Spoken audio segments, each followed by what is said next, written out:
Hello everyone, my name is Gus. Hi, I'm Woody. Today we have, I believe this is our third ever reaction to a Rescue 911 video. Yeah. There's a lot of those videos that are about scuba diving, cave diving, that kind of thing. They're always fun. We kind of space them out, so we don't have like Rescue 911 every week. And actually this one has been on my hard drive for us to react to since like August, so for like 6 months. Okay. So I think I watched this, but I don't remember it. So Good. this will really be like a first-time reaction for me too. Oh, good. Which is pretty cool. So I don't really know what happened. So let's just start playing. All right.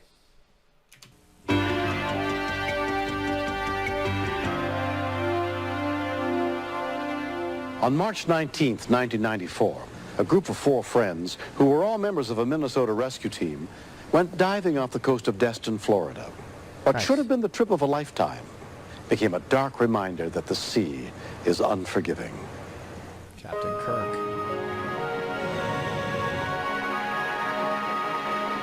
I had a feeling something was going to go wrong.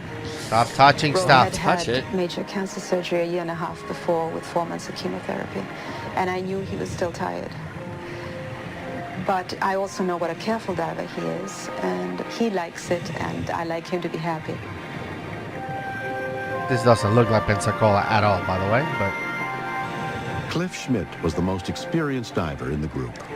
This was Mike and Rold's first time in saltwater, so they were really excited about it. Look at the Most masks. of the diving we do at home full face. is black water diving in ponds and rivers, removing cars, looking for evidence, bodies. Rocky Whites had made more than 2,000 dives.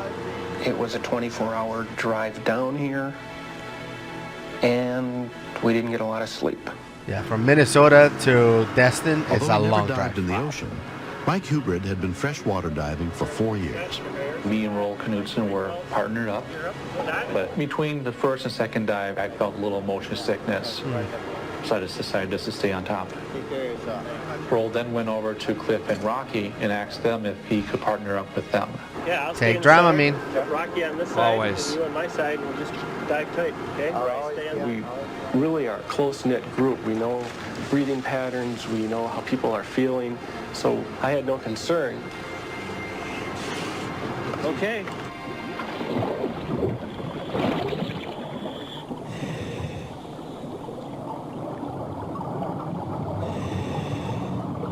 The Florida trip was basically a fun dive and also a learning dive.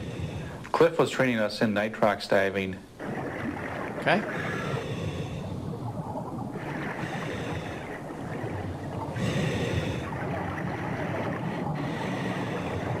Roll and Cliff were wearing the Aga mask that encloses your full face.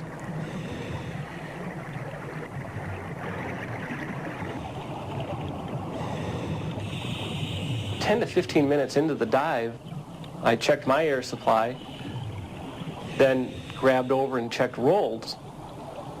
His air was down to about 1,500 psi, which I felt was fairly low. That's half a tank, by the way. I know that a lot of people around the world use bars, so that would be 1,500 psi would be around 100 bar. So it's 14.7 psi per bar. So 1,500 is about 100 bar. For the amount of time we'd been down. Right, so they've been down 10, 15 minutes. They're already half a tank. Whoa. How deep? Do you know? They haven't said that, but It was at that point that we made the signal to head back to find the anchor line. that's good. Well, use half, come back. Yeah. And Little too late because it should have been thirds, but I didn't is this a reenact? This is all footage as a reenactment. of course, yeah. Okay. Yeah. I was going to compliment their buoyancy. It's pretty good right there. find it. I thought I'd better check the air supply again just to see how we're doing.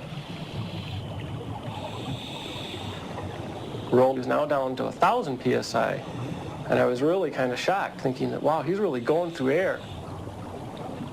So once again, 1,000 psi will be a third of the tank since we start with 3,000. And Cliff looked thumbs up doesn't mean good. It means we're going Up. up. Let's game over. Let's go. at me, motioned up, which kind of caught me by surprise.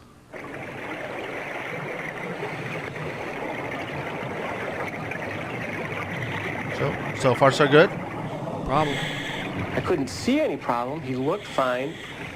He was just breathing a lot. Oh. CO2. Is that a full face mask? Yep. Oh, I know what's coming. Really? I haven't seen it, but if you have the mushroom valves wrong in a full face mask, meaning that air isn't leaving the mask when you exhale, you can build up a CO2 hit inside the mask, and that's going to start making you breathe like crazy. I don't know, but let's see. That's what I'm guessing. Okay. Cliff was rotating, looking for the anchor line, and Roll just bolted away from us, headed Whoa. for the surface. I still don't understand why he didn't do what we're trained to do. Just borrow air from Cliff or myself. I'm like, what? What just happened?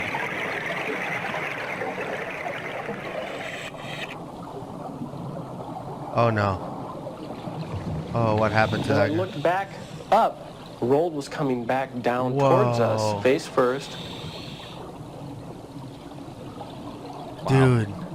He was headed for the bottom at a So, very unconscious. fast rate of descent, with his hands just dangling behind his body. So looks like a CO2 issue. He Dude. hit the bottom in about 83 feet of water, face first, right on. 83. That's... Clifford and I picked him up, stood him up, and looked into his mask to see what the problem was. And his face was distorted. I couldn't recognize his eyes, I couldn't recognize his cheeks, I couldn't recognize anything. I immediately went to remove the spider or the band that holds the mask on, give him air.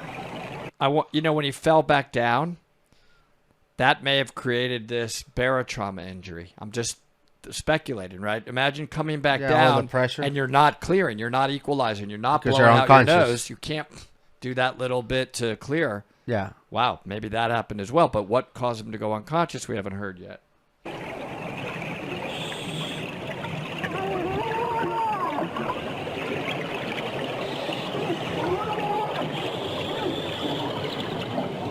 Oh. I don't know what dead people look like, but this was it. His tongue was sticking out as far as a tongue could possibly go. There was fluid coming out of every cavity of his face. Oh, He bro. couldn't take the air, and the only thing I could do was to get Rold to the surface right away. So we started a free ascent with Rold in tow at a much faster rate that I was comfortable with.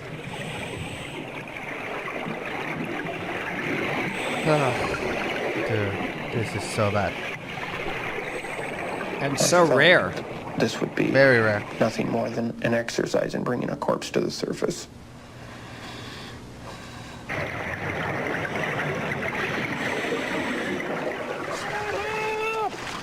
Captain, we have a problem.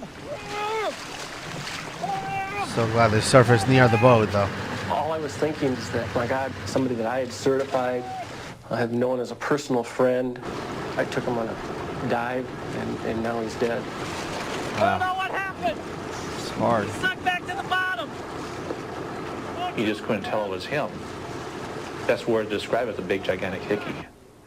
You can see the perfect outline of the mask. Some oxygen for him. I do first aid as a normal duty with the Sheriff's Department. And I started positive pressuring him. And in positive pressuring, you're actually putting as much oxygen as you can into the victim's lungs. That's very good. Chest compressions next. Hopefully. As he exhaled, a bloody froth appeared. We got the Coast Guard coming, Roll. Just hold on. Stay with us, buddy.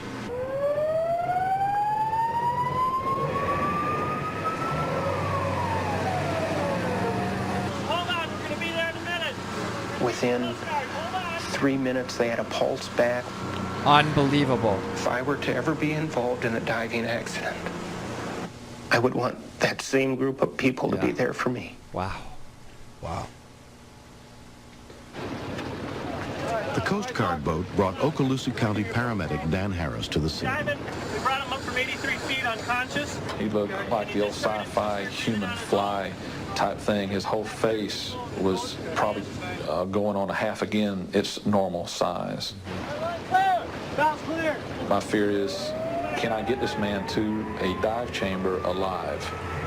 But to my surprise, he's talking to me. What? Dr. Mead, what we have here. At Baptist Hospital, 63-year-old Roald Knudsen was examined by emergency physician John Mead. His symptoms were not consistent with the bends other than our lingering concern about his vision. What about now? We think he was extremely lucky. Can you wiggle your fingers and Y'all toes get for me? X-ray in here. Dude.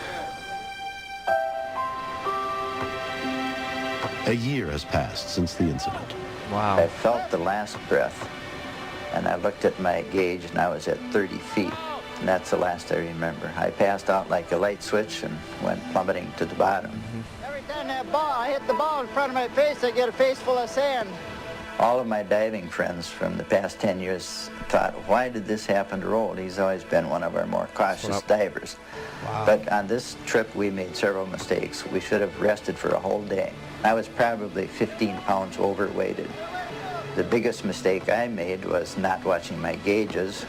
And instead of diving one-on-one, I went in a threesome. Of course, those are the two fellows that saved my life. Let's go diving, that's easier. I have completely physically recovered from the accident, except for a little bit of peripheral vision off my left eye. I was amazed that Roald didn't have any diving maladies. The AGA mask did not allow any water into Roald's lungs. Also, diving with the nitrox gave Roald the advantage of having more oxygen in his system. What saved this man was the quick thinking of the other divers. They recognized a diver in trouble. Definitely. And got him with a rapid but safe ascent, got him on oxygen straight away. No, don't do that. Roald's wife Carol had joined him at the hospital that day. Great story. The doctor said there'd been extensive hemorrhaging behind the eyes. That was the first time I was really frightened, because I was trying to imagine what our life would be like if he couldn't read, if he couldn't work, if he could drive his car. 10 miles? Looking the way he did, he said to me, I am not going to tell you what you want to hear. I am going to go on diving. Here's to the 3 best divers and EMTs on this continent. Here's to you. I was a dead man for between 4 to 5 minutes, and they put themselves at great risk of getting the bends or having decompression sickness. When they went up. Cliff and Rocky and Mike are my guardian angels. I owe my life to them. When we go swimming tomorrow, you'd better be near me. You're the swimmer. Every day is another day that needs to be cherished, and I don't worry about tomorrow.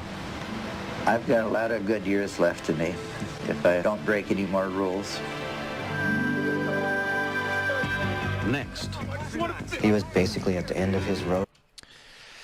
Well, you know, stayed very quiet. I mean, what a great story of how important it is to be able to react quickly if somebody has a dive ailment.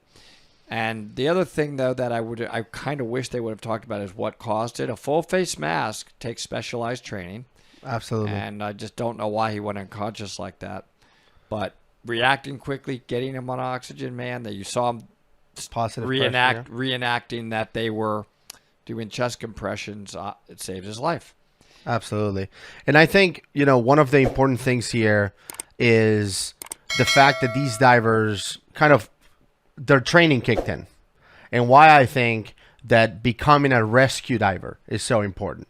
Because these are exactly the scenarios we do in our rescue class, right? So for people that, for example, want to learn this stuff, they can take the rescue class and learn how to react in these scenarios. Which you and I are going to be teaching. Correct. Later in the year, a stress and rescue, and along with what we call the Dan First Aid for Pros class. Correct. And those two together will get you a stress and rescue certification and a Dan Pro First Aid, basically for divers certification. That's right. And that also, within our dive agency, qualifies you for even higher levels above that. There's sort of pre-qualifications to enter into eventually maybe even the pro level. That's right. So, yeah. So I think, for those of you who want to join us in those rescue classes that we do at the lake, and, we were able to show all these scenarios and how to deal with them. You will learn exactly how to do this. But man, I completely forgot about this video. Now, obviously, it brings memories because I saw it months ago. But very impressive, right? That those divers were able to save their buddy, and how overweight he was. The fact that he almost made it and then plummeted to the bottom. That also speaks volumes for being properly weighted, which is something you are supposed to learn on your first class, open water class, and tweak along the way and get better. But it's a good one. I'm just glad. I like it because it taught a lesson and had a good outcome. Thank goodness. I thought when they first, showed the reenactment and they couldn't even recognize his face, and you saw the pressure at 80 feet. I mean, that's like, 3.5 atmosphere, something around that. That's a lot of extra squeeze, man. And yeah, he recovered. Killer. He recovered. That's amazing. All right, not all these really good one. Not all these accidents and rescues end up with a positive outcome. We have reacted to others in the past. If you haven't seen the first one we ever reacted to, which was a team of divers or a group of divers that got lost inside a cave, and then out of coincidence, out of the blue, a cave diver was near and was able to try to attempt a rescue. Crazy video, crazy story, crazy reaction. Check it out right here. See you next time, everybody. Thanks. Thank you all. We'll see you then.